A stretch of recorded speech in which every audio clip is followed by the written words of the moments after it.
already. And then, hello everyone. I'm Peter Jewett. I'm the founder here at Accessible Web and excited to present today on responding to and ideally avoiding altogether ADA demand letters and lawsuits. So to kick this off, we're going to try doing a Zoom poll here. And this is anonymous, but just curious if you're comfortable responding, knowing how many folks attending today are currently or have in the past dealt with an ADA demand letter or lawsuit. So if you see that pop up on your screen, yeah, feel free to answer. And again, it's anonymous. We're just kind of curious to see how many folks here have had to deal with this. So, first off, disclaimer, I'm not a lawyer. This is not legal advice. We do deal with ADA demand letters and lawsuits pretty frequently here at Accessible Web, but you always want to make sure that you have legal counsel and that you are consulting with them. So moving on, what is an ADA demand letter? Okay, so usually this comes from a law firm or an individual with a disability, and they're alleging that your business is not in compliance with the Americans with Disabilities Act, and they are demanding that you take action to come into compliance. Um, as they relate to websites, these letters often claim the website's not accessible to users with certain disabilities, such as screen reader users who may be blind, or low vision users who need Zoom text. There's a whole variety of assistive technologies out there that people use that have disabilities. And it usually, the demand letter will claim that the website violates the ADA. In the private sector, it's usually Title III, which covers places of public accommodation.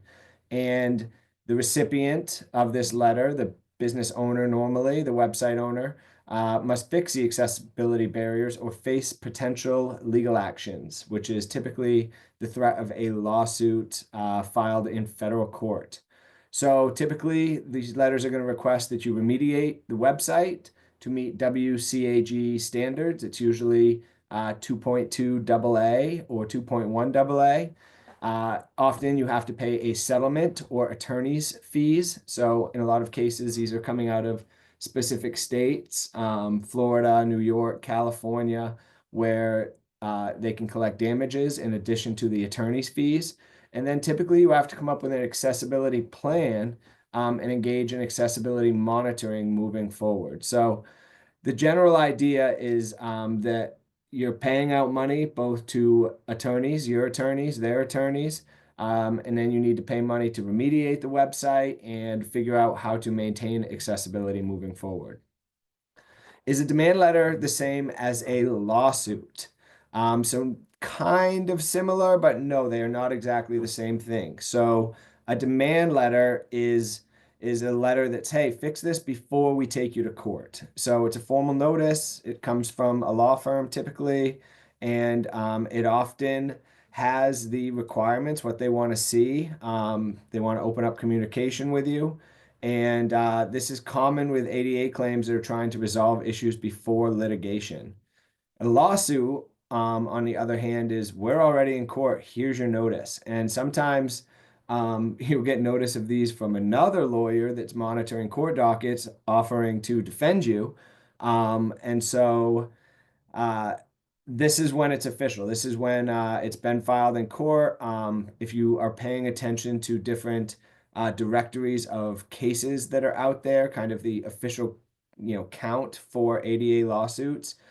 This is where those counts come from. It's very difficult to keep track of how many demand letters are flying around, but one can assume that there's a lot of demand letters for every official lawsuit that's being filed. So you'll receive a summons and a complaint, and you're legally required to respond by a certain deadline. So failing to respond can result in a default judgment. So if you're both of these, you should be taking seriously, but basically a lawsuit, it's a little bit further along through the process, and you really need to make sure you're talking to an attorney and figuring out the best course of action. All right, so this is one of the most common things that we hear. Are demand letters a predatory fraud that target businesses? And this is one of the super unfortunate things about the way these laws are being enforced. 88 Title 3 is being enforced in the US. We don't have any official notice except through legal precedent. With 88 Title 2, there are hard requirements, deadlines, penalties that are coming into place.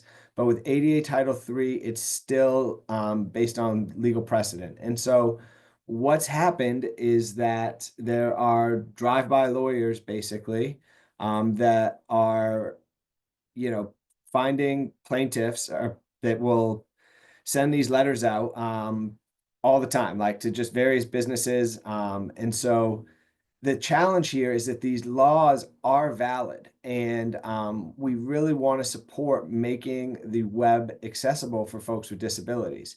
And so these valid letters, they do come from people with disabilities who have genuinely encountered barriers on your website. And they come from advocates trying to enforce civil rights laws and create more equitable digital experiences. And this is kind of how the legal precedent got set. Was it was first the NFB back around 2006, National Federation of the Blind.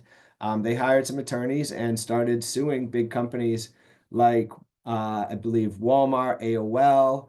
And finally, they got Target to kind of bite and bring it to court. Target lost, and that was the first case that kind of set this whole Title III around public accommodation, set it as a precedent so it applies to websites. So these are legitimate, but there is this class of these that are coming through that are predatory.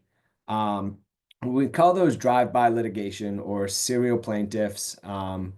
Demand letter farms are another thing. And they're basically sending hundreds of thousands of identical demand letters. Um, they are very, very broad in what they are alleging is wrong. And the goal is often just that they get a quick settlement. And oftentimes they'll skate away once you pay them, and they don't really enforce the improvements of the website. They don't come back to verify it's been monitored. And the problem there is that folks spend all the money on the lawyers, they don't do the actual upgrades, and then 6 months later, you get another letter from another one of these drive-by litigators, and you're right back paying lawyers and trying to keep up with it. So we see these businesses that come to us at times, they're stuck in this loop of dealing with lawsuit after lawsuit after lawsuit, and they think that's how it has to be, that this is just this big fraud that's happening. And really, what we want to get across to you is you can upgrade your website to be accessible. It's probably much less expensive than dealing with a single one of these websites.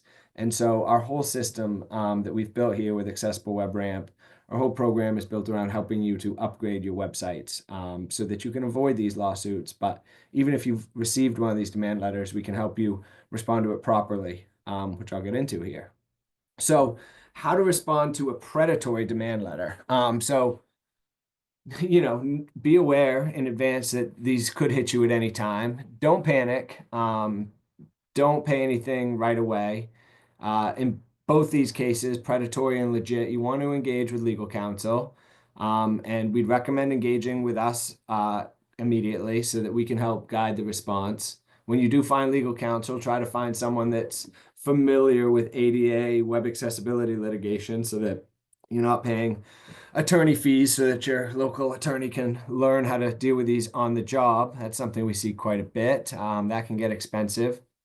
And then really what we can help you do is evaluate whether the claims have merit. So we're able to look at your website and we've seen enough of these demand letters. We can see if they're overly broad assertions or if there's actually specific issues that are causing barriers.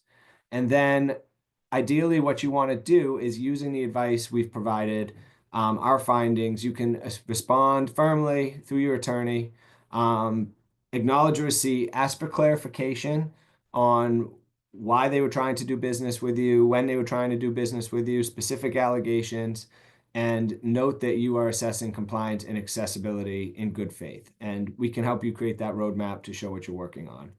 And one of the recommendations here is avoid admitting liability or agreeing to any settlement before assessing the risk with your legal counsel. So how to respond to a legitimate demand letter. So the premise of a demand letter is that somebody wanted to do business. They, under ADA Title III, have the right to access your goods or services. So they were on your website. They wanted to do business with you, but they hit a barrier. And there was no way to report that barrier, request an accommodation, or they tried to request an accommodation, and nobody responded, which is pretty common, or people didn't respond in an acceptable manner. Maybe your customer service team doesn't know about this yet. So when you get these actual demand letters, take it seriously. And again, engage legal counsel immediately. You'll see a lot of parallels in these two approaches between legitimate and predatory. And then ideally acknowledge the concern. Like if you have a list of actual issues, we can work with you again to identify the issues. And if there are actual issues that are being brought out specifically, let's remediate them. Like the best thing you can do is remediate the issues quickly. And then also ask if there's an accommodation if it's not too far down the road of the lawsuit. If it's a demand letter, see if there's a way to still win back their business. See if you can turn this into a satisfied customer. And then what we'd recommend doing is starting an internal or third-party review immediately. So again, we can do WCAG audits of your website and help you understand what you need to be fixing, and then reply with a respectful, professional letter showing you're committed to accessibility, you investigating, and show them that you'd like to understand and improve their experience that they had, and that you're working on an appropriate resolution. And definitely loop in a lawyer to help you structure your response, particularly if they're threatening lawsuit or if they're at the point of asking for damages.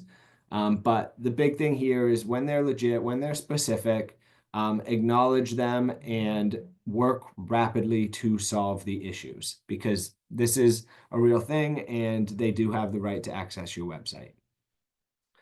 So how to avoid demand letters altogether. So we've set up RAMP. We have a compliance center that's launching that puts this into an easy checklist. It's going to be launching next week. Thank you for bearing with us if you come to these webinars weekly. We've been working to push this out, but have come into a couple roadblocks and delays. But the compliance center is launching next week.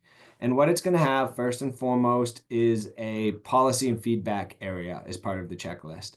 So depending on the law you select that you're trying, law or laws you select that you're trying to comply with, typically the first step is going to be having an accessibility page, assigning an accessibility advocate at your place of business so that that person can respond to barrier reports and accommodation requests. We've got some guides on how to train them up. And then with that accessibility page and that feedback mechanism, what that does is it eliminates letters coming out of the blue, because you're able to say, hey, why didn't you report this barrier to us? We have processes in place, procedures in place. Ideally, over time with RAMP, you can create and log a track record of accommodation requests and barrier reports that you've solved. So the longer you're on RAMP, the more of these form submissions and emails that you receive, that you address properly, the better chance you have of responding to one of these demand letters if you get one. And so anyway, accessibility page and accommodation request form or email, some sort of feedback mechanisms, number one. And then the second thing we typically recommend doing is using our automated scanner to get the site upgraded to 100 of 100 automated accessibility score. You can do this with pretty much any website. You can get very, very close or hit it with 0 automated errors, hit that milestone. It can be like a week of work.